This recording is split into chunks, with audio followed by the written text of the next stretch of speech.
Your Honor, I've spoken with Mr. Boulay, and Mr. Boulay is indicating that he is likely to hire private counsel on his matter, or either will be representing himself.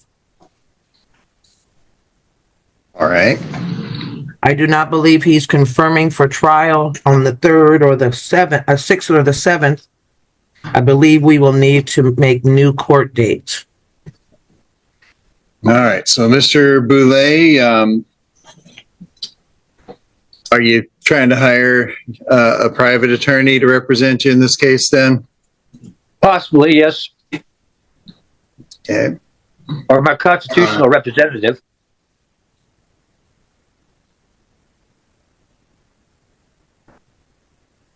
I mean, all my laws are violated against me, all my rights are taken from me and stuff like that. And I'm not happy about it. Everything was wrong. They don't have an RAS, SAF, none of that stuff.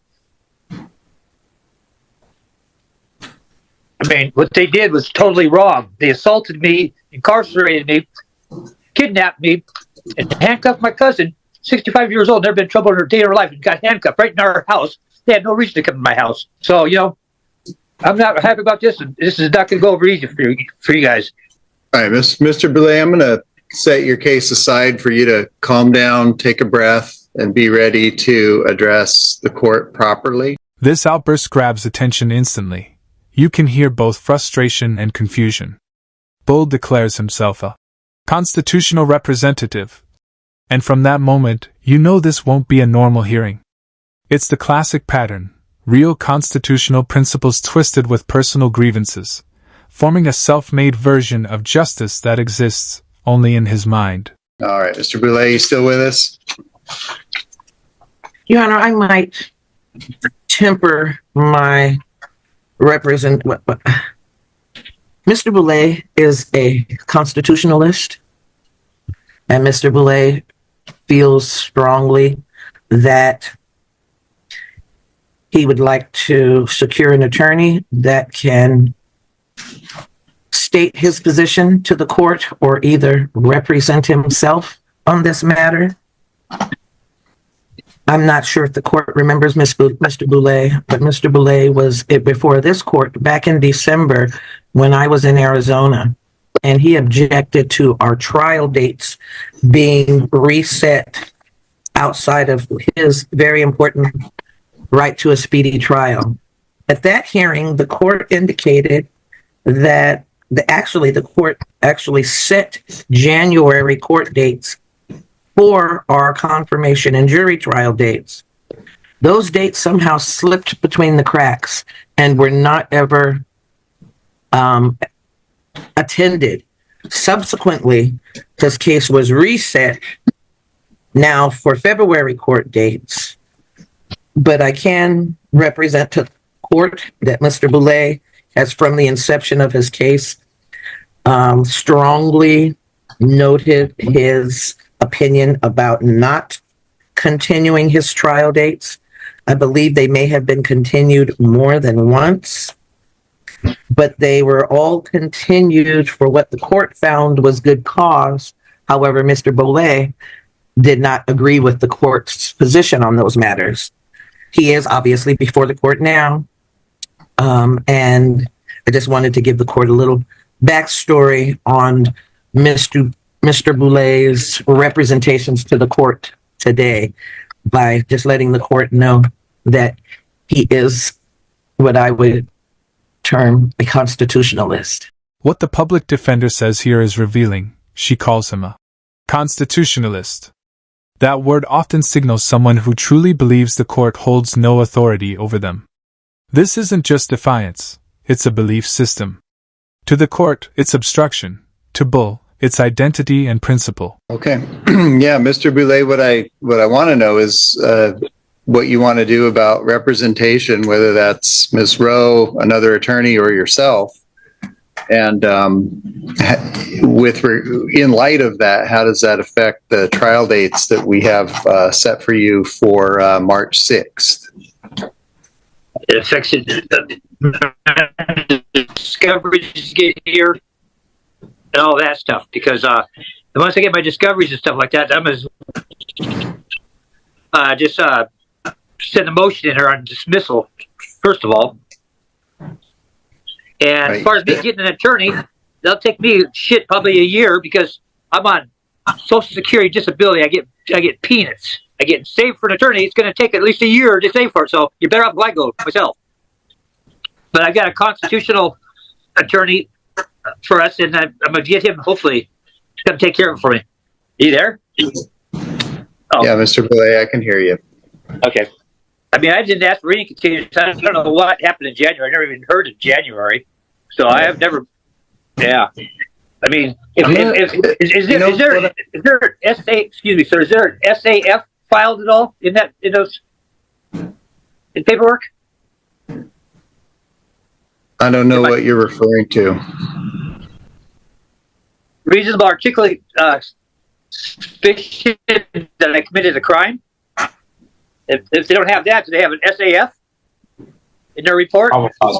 Previously found, Your Honor. I'm not going to go down this path like this. Well, I understand that, but you guys are intruding my past. Now, mute the phone, please. All right, and Mr. Boulay, and for the record, I've had your microphone muted because you're not answering my question as I. Here's where everything unravels. He starts throwing around phrases like reasonable articulable suspicion and SAFA, none of which fit the situation.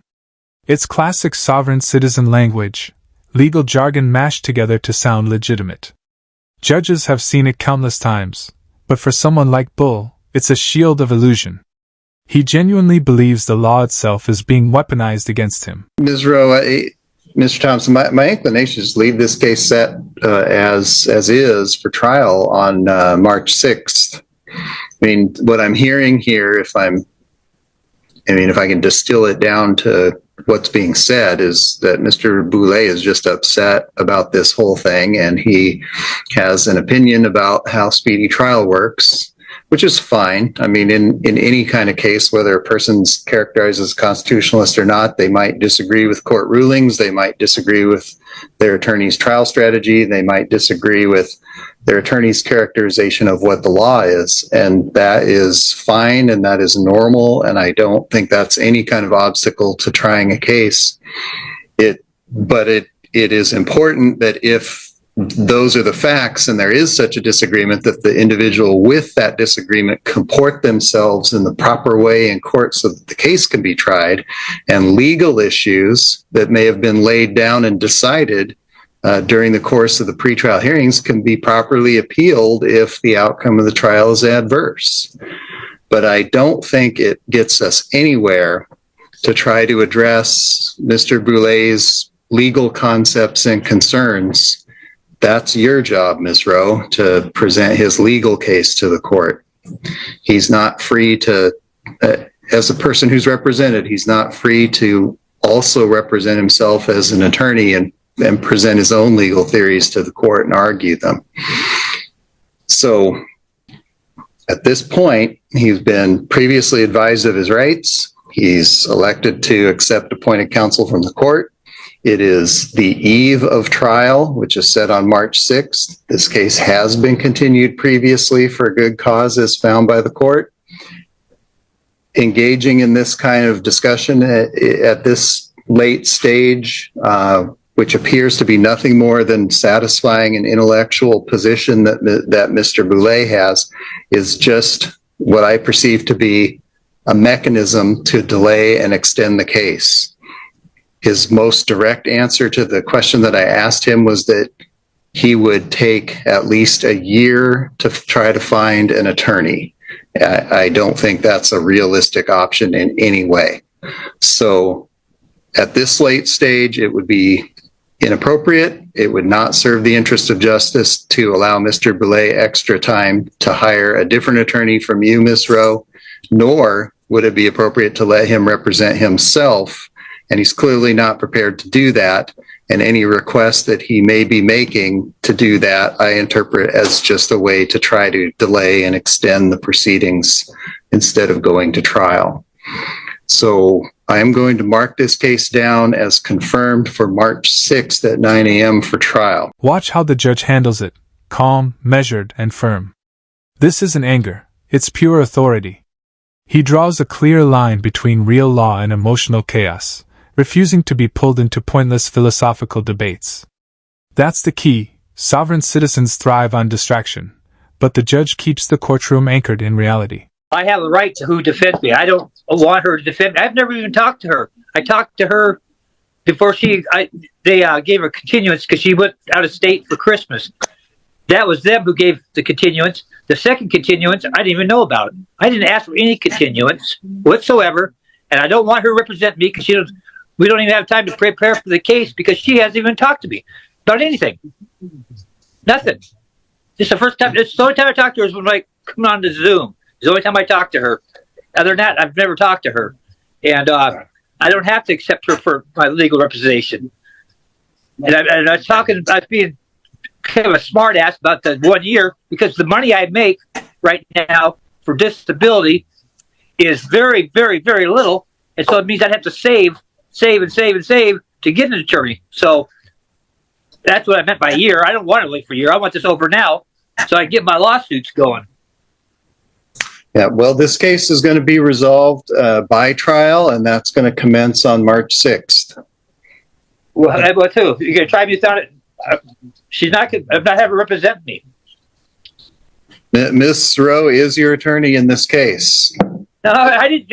I didn't pick her. You guys can't just tell me who I can have for an attorney.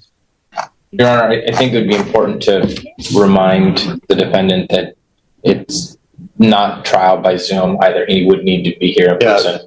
I don't know how clear I was on that point, but trial is conducted in person and not by Zoom. So all appearances after this one are in person at the courthouse. And Your Honor, could I inquire whether the state was confirming today? We were. Apparently, yes. Okay, that will conclude Mr. Boulet's matter for today.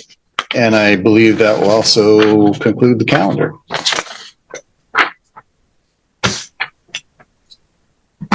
Mr. Boulet,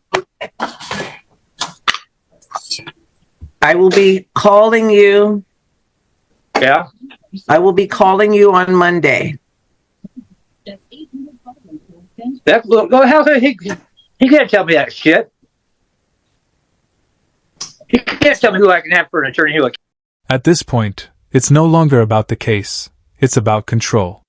Bull wants to handpick his lawyer, challenge the court, and rewrite the rules, but the judge shuts it down with unshakable composure. It's a masterclass in courtroom discipline, a judge holding the system steady while someone tries to tear it apart from within. The tension is palpable, law versus belief, order versus chaos. Neither side backing down, but only one bound by reality.